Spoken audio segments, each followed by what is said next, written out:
Alors, qui n'a pas rêvé d'avoir un petit robot à la maison pour lui tenir compagnie? Bonjour Cécilia. Bonjour Delphine. Moi, en tout cas, j'en ai rêvé, plusieurs d'ailleurs. Oui, mais le problème, c'est qu'on a certainement créé quelques limbagos à nos animaux de compagnie parce que les enfants ont envie, les vrais en tout cas, les enfants ont toujours envie de monter dessus. Alors évidemment, c'est avec des yeux d'enfant que j'ai découvert cette nouvelle technologie.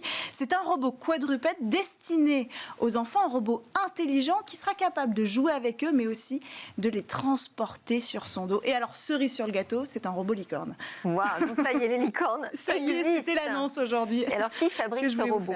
Alors, c'est la société Xpeng. C'est une société chinoise qui, normalement, se consacre aux véhicules électriques intelligents. Et dans une vidéo, l'entreprise vient de dévoiler un robot licorne nommé Little White Dragon. Alors, ce robot, il aurait deux fonctions. D'abord, celle de servir de compagnon de jeu aux enfants, mais aussi de servir de moyen de locomotion. En fait, d'après la société, cette innovation, elle serait bourrée de technologie. Alors, on a assez peu d'informations techniques quand même, il faut le préciser. Ce qu'on comprend, c'est que sur l'autonomie, la société va utiliser son savoir-faire, en tout cas pour concevoir un robot à la fois autonome mais surtout électrique. Il est donc composé a priori d'un module d'alimentation sur batterie. Mais la société veut aussi s'attaquer à un autre domaine encore plus pointu, celui de l'intelligence émotionnelle. C'est l'aspect le plus ambitieux dans le domaine de l'intelligence artificielle. Une IA capable d'empathie, capable de comprendre le langage humain, mais aussi le langage corporel, et c'est ce que promet cette société chinoise avec cette technologie.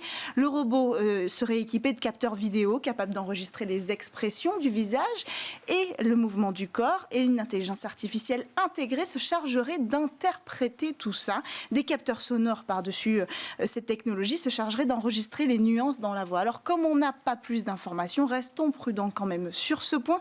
On a déjà vu dans cette émission des IA capables d'imiter les émotions humaines, et aucune, a priori, pour l'instant, n'est ne serait-ce qu'au début du développement industriel, à l'échelle industrielle. Donc, restons prudents. Ce qui paraît plus possible, par contre, c'est la détection de mouvements. Le robot est équipé d'un système de navigation. Il est donc capable, grâce à des détecteurs de mouvements, de suivre l'enfant qui va jouer avec lui, mais aussi d'éviter des obstacles et de reconnaître des objets.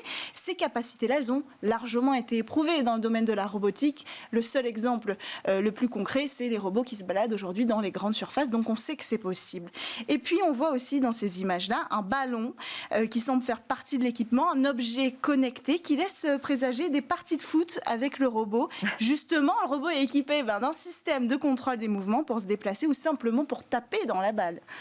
Alors là, on voit des images. Est-ce qu'un prototype a vraiment été fabriqué déjà? Oui, il a été dévoilé à la fin de la vidéo, ce prototype. Alors bien que son apparition soit assez brève, elle a le mérite d'apparaître, et ce qui nous permet aussi de prendre la dimension de cette technologie au sens littéral du terme, puisqu'on comprend qu'elle fera à peu près la taille d'un enfant de 3-4 ans, si mes estimations sont bonnes sur ce il fait sujet. penser au chien un peu de la DARPA. Oui, c'est vrai. Une date de sortie? Non, ils disent qu'ils veulent sortir le plus vite possible, mais on n'a pas du tout de date de sortie. A priori, ils ne veulent pas se reconvertir dans le jeu pour enfants. L'idée, c'est de développer les objets intelligents connectés et surtout de cibler cet aspect très pointu de l'intelligence émotionnelle. Très bien. Merci beaucoup Cécilia Sévry pour ces zooms quotidiens sur l'innovation. C'était Smart Tech avec beaucoup de débats sur les techs françaises.